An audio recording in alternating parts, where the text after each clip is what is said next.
Assalamualaikum warahmatullahi wabarakatuh. Selamat pagi anak-anakku semuanya. Kelas 10 TB1 dan kelas 10 TB2 jurusan Tata Busana SMK Negeri 1 Kendal. Untuk hari ini kita akan belajar mengenai pengenalan alat jahit.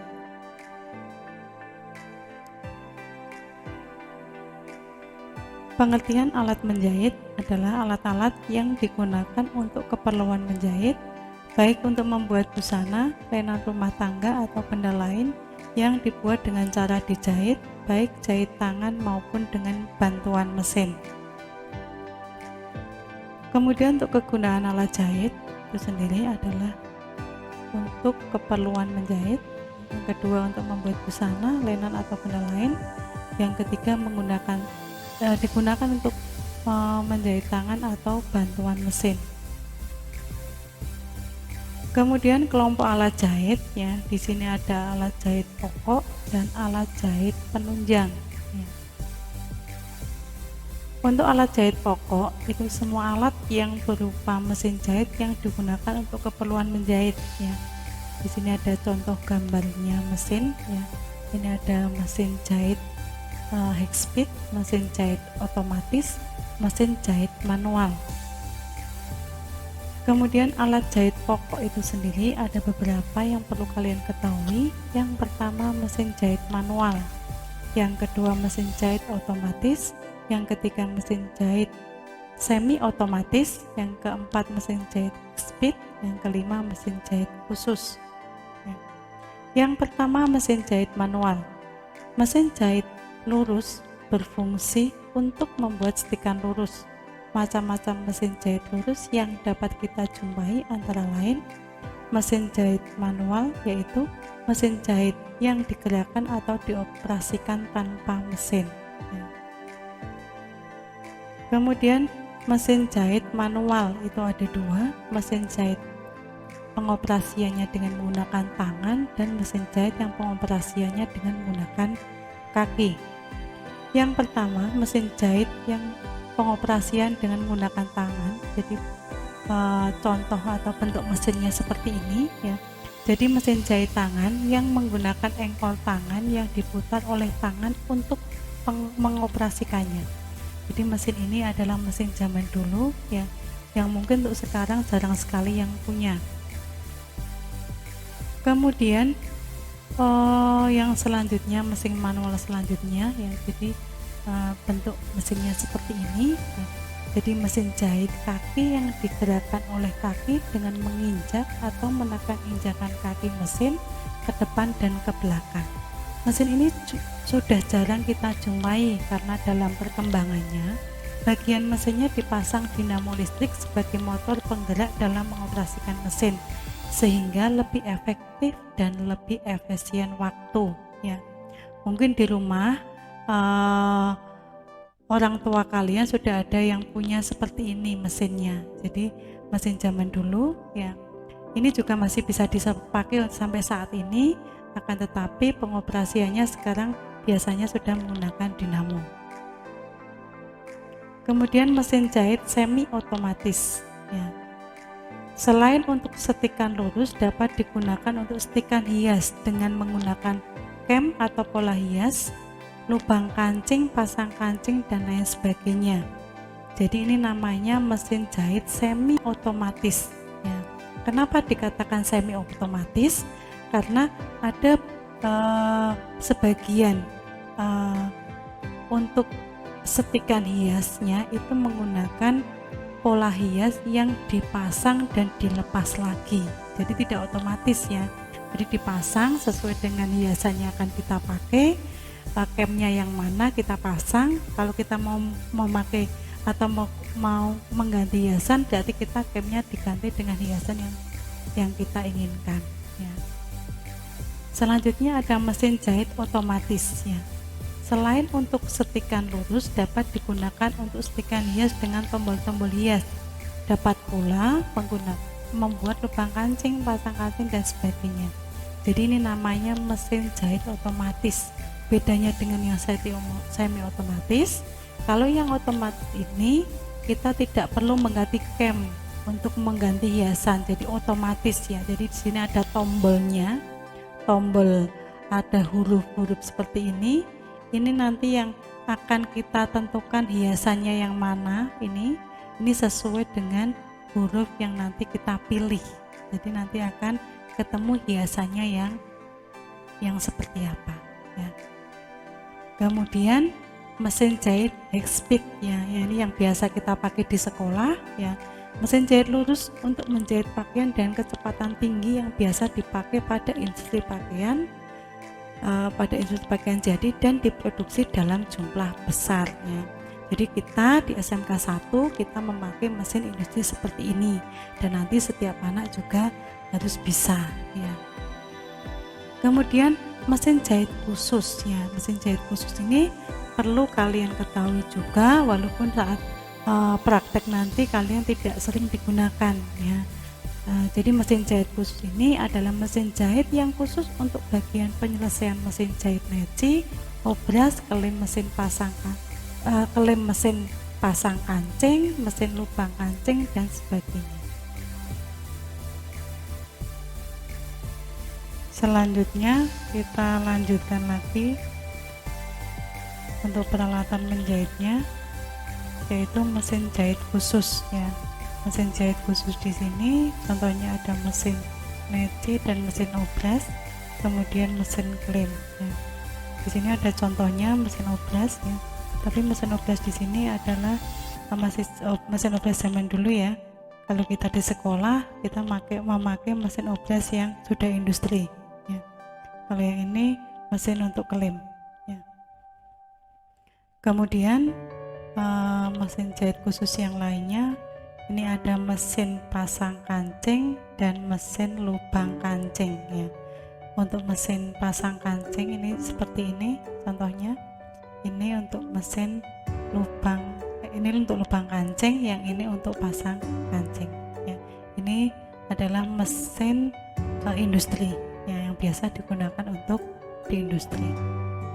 Kemudian alat-alat penunjang yang lainnya, di sini ada alat ukur ya, alat untuk mengambil ukuran tubuh. Yang kedua alat-alat pembuat pola. Yang ketiga alat-alat memindahkan tanda pola. Yang keempat alat-alat menggunting. Yang kelima alat-alat untuk menjahit ya. Yang pertama ini ada alat ukur ya. Alat ukur ini ada meterban, ada pita ukur dan alat tulis ya. Untuk meterban ini contohnya seperti ini, mungkin sudah pernah ada yang melihat ya. Meterban ini fungsinya untuk memberi tanda pada bagian-bagian tubuh yang akan diukur ya. Di meterban ini bisa diganti dengan menggunakan rafia biasanya anak-anak kalau pas saat praktek, kalau pas tidak punya meterban. Kita lingkarkan di lingkar pinggang, lingkar badan, lingkar lengan, lingkar leher. Jadi nanti saat kita mengukur bagian-bagian yang sudah kita kasih meterban ini, kita ukur dengan menggunakan pita ukur yang biasa kita sebut dengan metlin atau meteran. Ini contoh meterannya seperti ini. Saya yakin kalian sudah pernah melihat untuk alat pita ukur ini ya. Kemudian alat tulis itu bisa berupa buku, pensil atau ballpoint. Gunanya untuk apa? Untuk menulis ukuran yang tadi sudah kalian ukur. Misalkan lingkar badannya 100, kalian tulis di buku 100 lingkar badannya, lingkar pinggangnya 70 misalkan. Tujuannya untuk apa? Untuk mengingatkan kita saat kita membuat pola. Kalau kita tidak kita tulis di buku, kita akan lupa ukuran-ukuran badan yang tadi sudah kita ukur. Kemudian alat-alat pembuat pola, di sini ada skala dan ada buku kostum ya. Di sini skala ya, sebab perlu kalian perhatikan. Di sini skala bentuknya seperti ini. Skala ini digunakan untuk membuat pola kecil ya. Kalau pola yang besar berarti menggunakan apa Bu? Menggunakan metlin tadi ya, skala yang sebenarnya. Ini skala ini bisa menggunakan skala 1/6, 1/4 atau 1/8 ya, tergantung nanti ibu guru menginginkan skala yang berapa. Makanya saat kalian membuat pola ya di buku pola atau di buku kostum ini, atasnya selalu dikasih membuat pola dasar skala berapa, skala seperempat atau skala seperenam ya. Jadi buku kostumnya seperti ini ya, gambarnya bisa seperti ini atau gambar yang lain ya, ini sekedar contoh saja ya. Kemudian di dalam buku pola ini atau di buku kostum itu ada bagian yang polos dan bergaris. Kalau yang polos itu digunakan untuk membuat polanya, pola kecilnya. Yang bergaris itu digunakan untuk menulis keterangan. Bu, tapi itu bergaris tapi digunakan untuk membuat pola. Ini contoh yang keliru ya. Besok kita jangan pakai seperti ini. Pokoknya kita yang polos itu kita gunakan untuk membuat polanya, pola kecilnya ataupun pecah polanya. Kemudian yang garis lurus seperti ini, ada garisnya ini, kita gunakan untuk menulis keterangan dari pola yang tadi sudah kalian buat.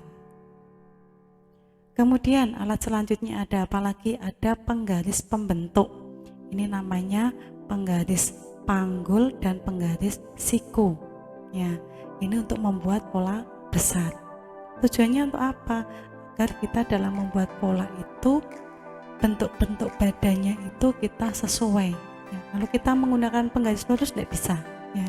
Saat kita membuat panggul yang menggunakan penggaris panggul. Saat kita membuat lengan atau mungkin membuat kerung leher, kita bisa menggunakan garis siku ini ya. Kemudian pensil merah dan biru ya, seperti ini. Mungkin sudah pernah ada yang melihat warna merah dan warna biru ya. Pensil merah biru ini gunanya untuk apa? Untuk menandai pola kecil ya, menandai mana pola yang depan, mana pola yang belakang ya, biar nanti polanya juga rapi, biar kita tahu dan paham pola yang depan mana, pola yang belakang yang mana, biar kita tidak bingung ya. Kemudian selanjutnya ada kertas kopi atau kertas koran ya. Di sini kita lihat yang belakang ini warnanya coklat, ini kertas apa? Kertas payung kalau kita biasa menyebutnya ya. Kalau yang putih namanya kertas pola ya. Kertas pola atau kertas payung bisa kita gunakan untuk membuat pola besar dalam kita membuat busana ya. Kok di sini ada kertas korannya? Kertas koran itu juga boleh kalian pakai saat membuat pola besar. Tetapi Bu Ima sarankan untuk menggunakan kertas koran itu untuk orang-orang yang sudah mulai bisa membuat pola. Tapi untuk kalian yang masih pemula, silakan kalian bisa menggunakan kertas payung atau kertas pola yang putih seperti ini saja. Karena nanti garisnya akan lebih jelas ya. Jadi kalian lebih paham. Tapi kalau pakai kertas koran itu ada tulisan, ada gambarnya, nanti kalian akan bingung ya. Kemudian kertas doslak merah dan biru ya. Ini fungsinya untuk apa? Untuk membuat pola kecil saat kita membuat pecah pola ya. Jadi yang merah nanti digunakan untuk pola depan, yang biru digunakan untuk pola yang belakang. Tapi di sini kok ada yang kuning, Bu? Nah, kalau mau pakai kuning juga nggak apa-apa, silahkan. Yang penting kita sepakati dulu ya, misalkan saya mau pakai kuning sama merah, tapi di awal kita sepakati dulu, oh yang merah kita pakai yang untuk pola depan ya, yang belakang kita pakai yang kuning, juga tidak apa-apa.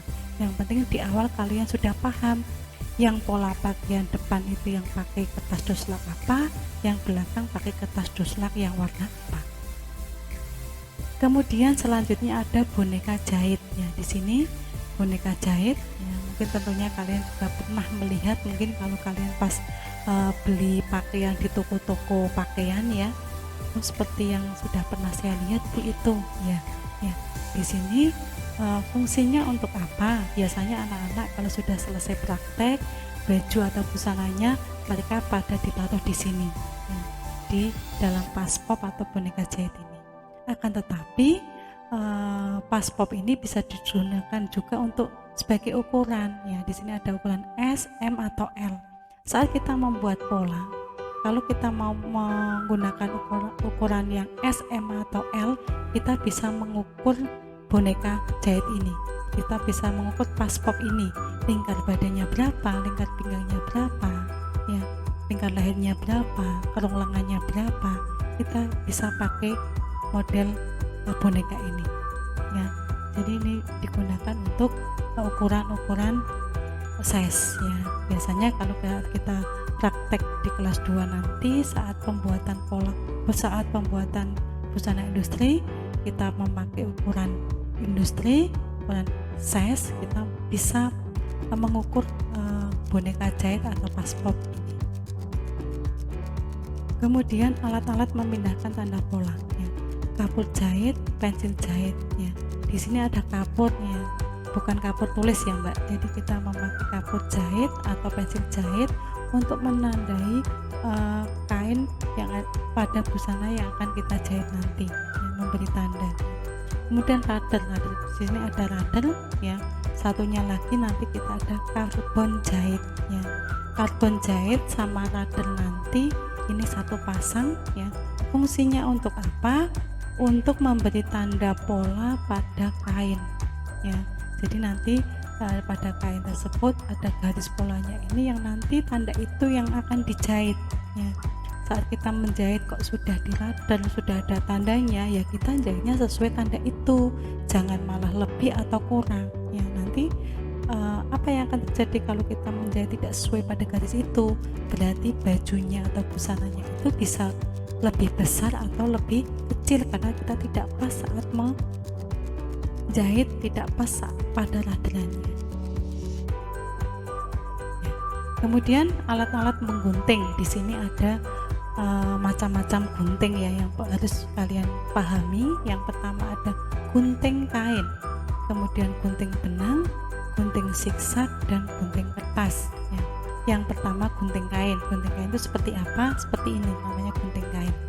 Gunting kain ini digunakan khusus hanya untuk memotong kain saja ya. Yang kedua gunting benang.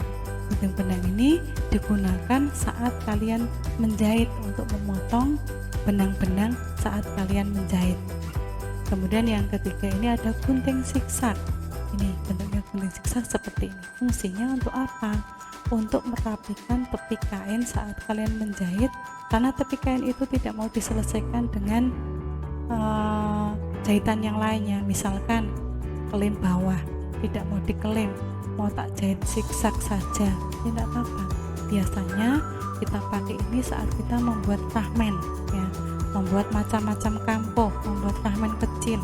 Jadi penyelesaian tepi ini kita selesaikan dengan dijahit zigzag ya.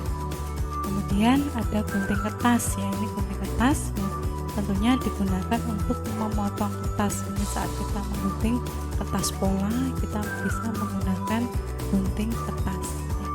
Perlu diingat bahwasanya jenis gunting ini, macam-macam jenis gunting ini mempunyai fungsinya masing-masing ya.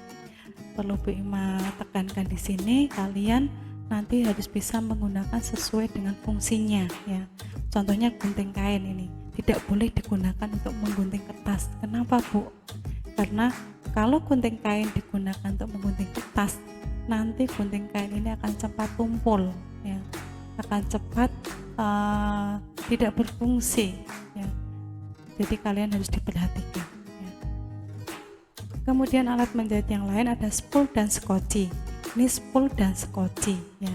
Biasanya kalau kita di lab tata busana, yang harus benar-benar kalian pahami adalah spool skoci mesin jahit high speed dan spool skoci mesin jahit manual.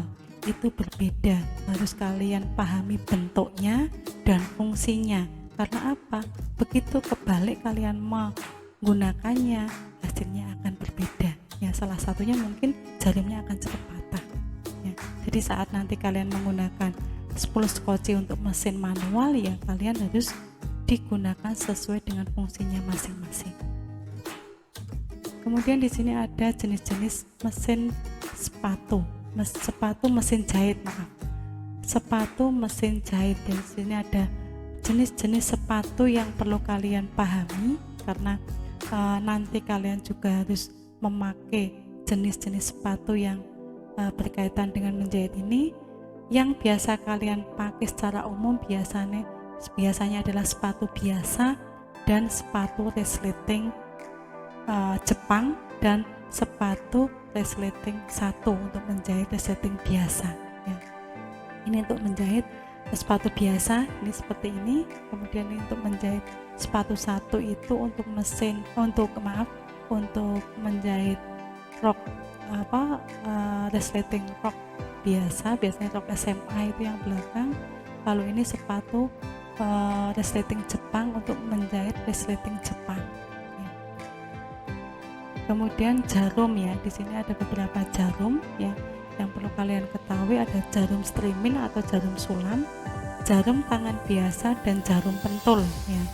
Jarum streaming atau jarum sulam ini seperti ini digunakan untuk menyulam ya. Kemudian jarum tangan ini contohnya seperti ini, yang mungkin kalian di rumah juga sudah punya jarum tangan ya. Biasanya kalau di rumah pas ada busana yang sobek, kemudian ibu menjahitnya dengan menggunakan jarum tangan ini. Kemudian yang selanjutnya ada jarum pentul ya. Mungkin juga ini kalian ada yang belum pernah melihat jarum pentul itu seperti apa dan fungsinya untuk apa ya. Kalau jarum pentul ini digunakan untuk membantu kalian saat menjahit busana.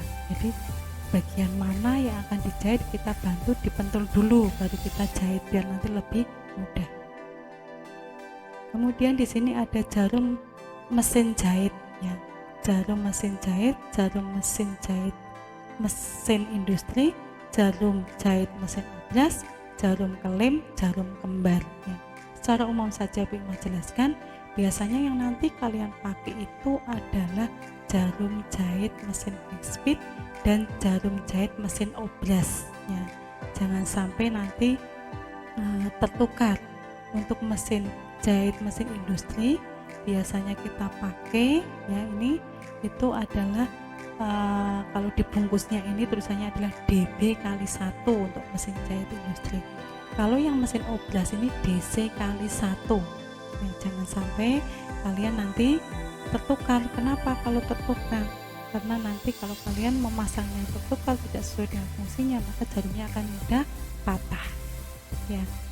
Dan saat kalian memasang juga diperhatikan bagian rata, bagian cekung nanti menghadap kemana ya. Nanti saat kita praktek di live kita akan kita cari tahu seperti apa bentuknya, cara masangnya seperti apa. Karena jarum ini akan berbeda dengan jarum mesin manual ya. Jadi jarum mesin jahit industri dengan jarum mesin jahit manual itu berbeda bentuknya. Kemudian ada jarum kembar di sini, ini digunakan untuk mungkin saat menjahit kaos dengan menggunakan jarum 2 ya. Kemudian ada bidal atau topi jari yang biasa digunakan untuk melindungi jari saat kita menjahit menggunakan tangan ya. Jadi bentuknya seperti ini ya. Pendedel ya, ini pendedel namanya. Pendedel ini fungsinya untuk apa? Membantu kita mendedel benang saat kita menjahit. Mungkin saat kita menjahit ada yang salah, jahitannya tidak tepat, tidak sesuai dengan kampuh. Ini mau saya dedel dulu karena salah, bisa didedel dengan menggunakan pendedel ini ya.